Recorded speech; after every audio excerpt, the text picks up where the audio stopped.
Haryana Jammu Kashmir assembly ఓట్ల లెక్కింపు కొనసాగుతోంది. హర్యానాలో కాంగ్రెస్ పార్టీ ఆధిక్యంలో కొనసాగుతోంది. మ్యాజిక్ ఫిగర్ ను దాటి కాంగ్రెస్ ఆధిక్యంలో కొనసాగుతోంది. ఇటు జమ్మూ కాశ్మీర్లో కాంగ్రెస్ కూటమి ఆధిక్యంలో ఉంది. హర్యానా డిప్యూటీ సీఎం దుష్యంత్ చౌతాలా వెనకంజలో ఉన్నట్లు తెలుస్తోంది. రెజ్లర్ వినేష్ ఫోగట్ ఆధిక్యంలో కొనసాగుతున్నారు.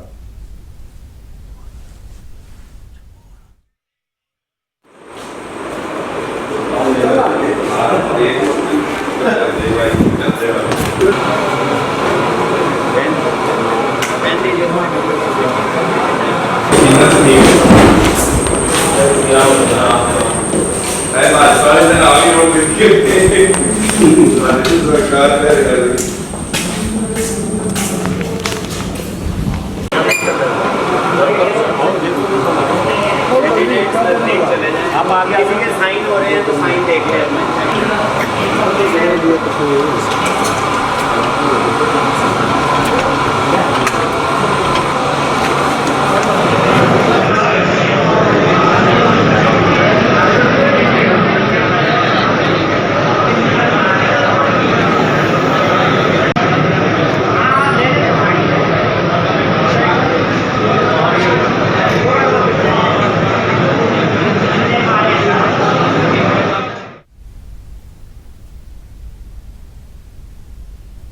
హర్యానా జమ్మూ కాశ్మీర్ అసెంబ్లీ ఓట్ల లెక్కింపు కొనసాగుతుంది. హర్యానాలో కాంగ్రెస్ పార్టీ ఆధిక్యంలో కొనసాగుతుంది. మ్యాజిక్ ఫిగర్ ను దాటి కాంగ్రెస్ ఆధిక్యంలో కొనసాగుతుంది.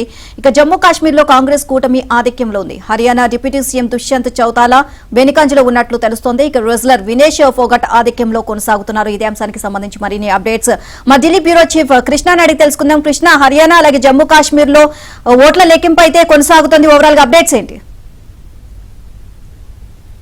నీలిమ, హర్యానా జమ్మూ కాశ్మీర్ లో ఓట్ల లెక్కింపు కొనసాగుతోంది.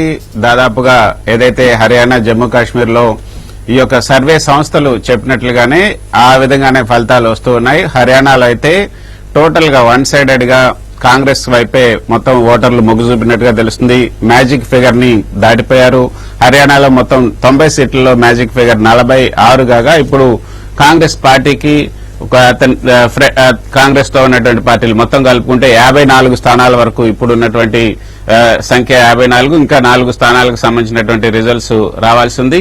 సో 54 కాంగ్రెస్, అదేవిధంగా 27 బీజేపీ ఉంది. సో క్లియర్ కట్ గా అక్కడ హర్యానాలో కాంగ్రెస్ ప్రభుత్వాన్ని ఏర్పాటు చేయబోతుంది. గత 10 ఏళ్లుగా అక్కడ బీజేపీ ప్రభుత్వం అక్కడ ఉంది. అయితే ఈసారి బీజేపీ వైపు కాకుండా కాంగ్రెస్ వైపు హర్యానా ప్రజలు మొగ్గు చూపినట్టుగా తెలుస్తుంది. దానికి అనేక కారణాలున్నాయి. అవి ఏంటి అనేది మనం తర్వాత డిస్కస్ చేయొచ్చు. మొత్తానికైతే హర్యానాలో షో షార్ట్ గా Congress is going to form the government. ఇక జమ్మూ కాశ్మీర్ కు వస్తే ఆర్టికల్ 370 రద్దు చేసిన తర్వాత జరిగినటువంటి ఈ యొక్క ఎన్నికలు, ఆర్టికల్ 370 తర్వాత కూడా అక్కడ మనం చూసుకుంటే మొత్తంగా అక్కడ నియోజకవర్గాల పెంపు కూడా జరిగింది. మొత్తం 90 స్థానాలను ఏర్పాటు చేశారు. ఆ 90 స్థానాల్లో జమ్మూలో గతంలో 37 స్థానాలుంటే అక్కడ 6 స్థానాలు పెంచారు, 43 స్థానాలు చేశారు. ఇక కాశ్మీర్ లో అయితే 46 స్థానాలకి అక్కడ కేవలం ఒకే ఒక స్థానాన్ని 47 స్థానాలను చేశారు. అంటే జమ్మూలో 6 స్థానాలను పెంచారు, కానీ అక్కడ మాత్రం కాశ్మీర్ లో మాత్రం ఒక స్థానంలో పెంచారు. జమ్మూలో హిందువుల డామినేషన్ ఎక్కువగా ఉంటుంది. అక్కడ 6 స్థానాలు పెంచి 43 స్థానాలు, ఇక్కడ కాశ్మీర్ లో 47 స్థానాలు, మొత్తం 90 స్థానాలు చేశారు. అయినప్పటికీ కూడా అక్కడ పెద్దగా ఫలితం వచ్చినట్లుగా మనకు అనిపించడం లేదు. బీజేపీ కేవలం 26 స్థానాలకి అక్కడ ప్రస్తుతం 26 స్థానాల్లోనే లీడింగ్ లో ఉంది. కాంగ్రెస్, అదేవిధంగా NCP national Congress party, national conference party 44 స్థానాల్లో ముందంజలో దూసుకుపోతుంది. అక్కడ 46 స్థానాలు మ్యాజిక్ ఫిగర్. అయితే 5 నామినేటెడ్ ఎమ్మెల్యేలను కూడా లెఫ్టినెంట్ గవర్నర్ ఇవ్వడం జరిగింది. సో ఆ నామినేటెడ్ ఎమ్మెల్యేలను కూడా కలుపుకుంటే అక్కడ మ్యాజిక్ ఫిగర్ 48కి చేరుకుంటుంది.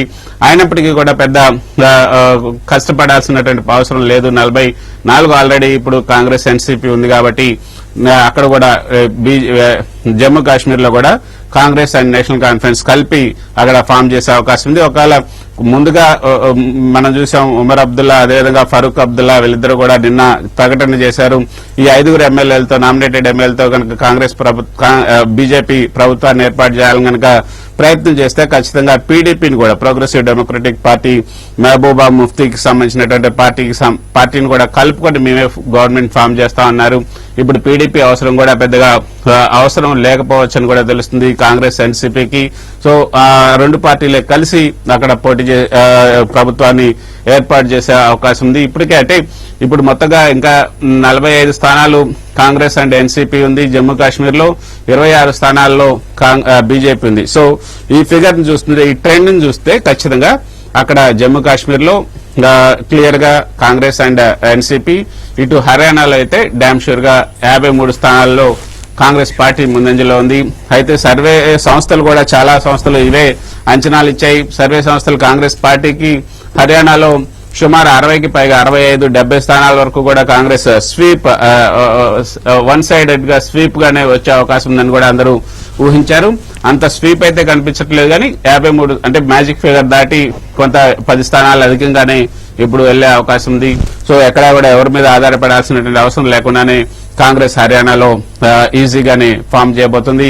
అక్కడ ఉన్నటువంటి అక్కడ స్థానిక సమస్యలే ఎక్కువగా ఈ యొక్క ఓటర్లను ప్రభావితం చేసినట్టుగా తెలుస్తుంది.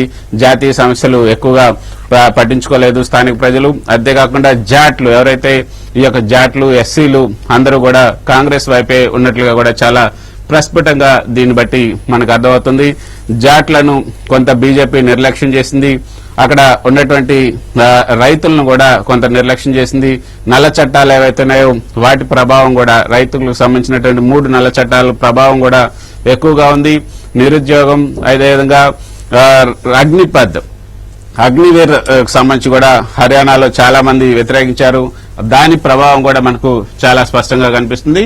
ఇక జమ్మూ కాశ్మీర్ లో ఆర్టికల్ 370 తర్వాత అక్కడ ఉన్నటువంటి శాంతి భద్రతల పైన ఎక్కువ దృష్టి సారించింది కానీ అభివృద్ధి పైన ఎక్కువగా కేంద్ర ప్రభుత్వం దృష్టి సారించలేదు.